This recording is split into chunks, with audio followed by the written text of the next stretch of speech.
बराबर है नड्डा जी ने जो कहा, नड्डा जी ने जो कहा बराबर है, क्योंकि मैं 1000 रुपये का बख्शीश राहुल गांधी को भेजना चाहता हूं, अगर वो स्वीकार करे तो।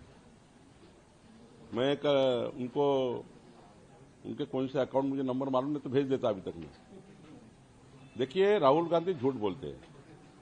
उनको ये मालूम है कि जो पार्लियामेंट का, सांसद का, लोकसभा के चुनाव का मदर रोल मतदार यादी होती है, वही सारे चुनाव में आती है।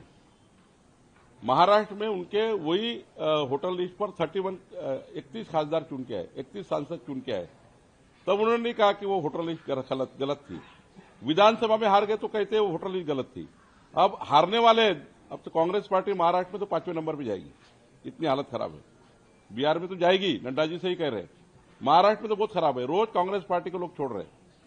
तो ये अभी जो झूठा नैरेटिव फैला रहे मतदार यादी के बारे में, आज मैंने कामठी की जो मेरे एमएलए एरिया में है, मैं जिनके खिलाफ महाविकास आघाड़ी का कांग्रेस का कैंडिडेट पंजाब में चुनाव लड़ा, उसके लिए राहुल गांधी जनसभा के लिए आने वाले थे, वक्त पे कैंसिल हो गया राहुल गांधी का।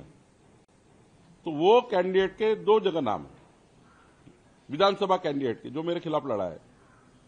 तो हमने एक्सेप्ट ही किया है पहले से, 20 सालों से। 20 साल पहले देवेंद्र फडणवीस जी हाईकोर्ट गए ये दोबारा नाम के लिए। एडिशन हो रहा है मतदार यादी में, डिलीशन नहीं हो रहा है। आप अगर यहां रहते और कल वहां रहने गए तो वहां का नाम आ जाता है आपका, यहां वैसे ही रह जाता है, वो डिलीशन नहीं हो रहा है। इसलिए मतदार यादियों को स्क्रैप करना, एसआई करना, ये मामला करना ही पड़ेगा, क्योंकि 12 राज्यों का हो गया। यहाँ का पंचायत चुनाव के बाद वो करते ही है, वो तो नॉर्मल प्रक्रिया है। लेकिन महाराष्ट्र में या देश में कहीं भी चुनाव हो, पार्लियामेंट की लिस्ट के ऊपर ही होता है, वोटर लिस्ट पे होता है। तो मुझे लगता है राहुल गांधी बार बार खिचड़ी पका रहे हैं, लेकिन वो खिचड़ी पक नहीं रही है, उनको कोई वैल्यू दे नहीं रहा है। बिहार में वो सुपड़ा साफ होने वाला है और महाराष्ट्र में भी सुपड़ा साफ होने वाला है। महाराष्ट्र में 1-2 नगर पालिका मिल गई तो मिल गई, महाराष्ट्र में बहुत हालत खराब है उनकी।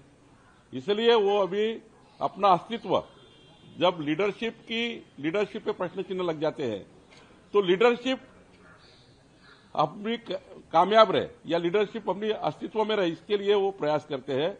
राहुल गांधी ऐसी स्टेज पे है, वो खुद की लीडरशिप, खुद का अस्तित्व, कांग्रेस पार्टी का अस्तित्व, और कल कार्यकर्ता पूरे छोड़ के ना जाए पार्टी को, इस टिकाने के लिए क्या चाहिए? तो ये फेक नैरेटिव, झूठी बातें समाज में फैलाना और चुनाव आयोग को सामने रख के बीजेपी को टारगेट करना।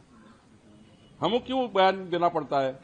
हर उनके वर्ड में स्मेल होता है, चुनाव आयोग को घेरते बाद में बीजेपी को घेरते, इसलिए हमें बोलना पड़ता है। हमें चुनाव आयोग की पैरवी करने की जरूरत नहीं है, लेकिन बोलते ऐसा है कि बीजेपी के सीधा आलोचना करते हैं। इसलिए राहुल गांधी का अभी अस्तित्व, उनका नेतृत्व, उनके पार्टी का अस्तित्व खत्म होने जा रहा है। इस वजह से वो तिलमिला के बात कर रहे हैं।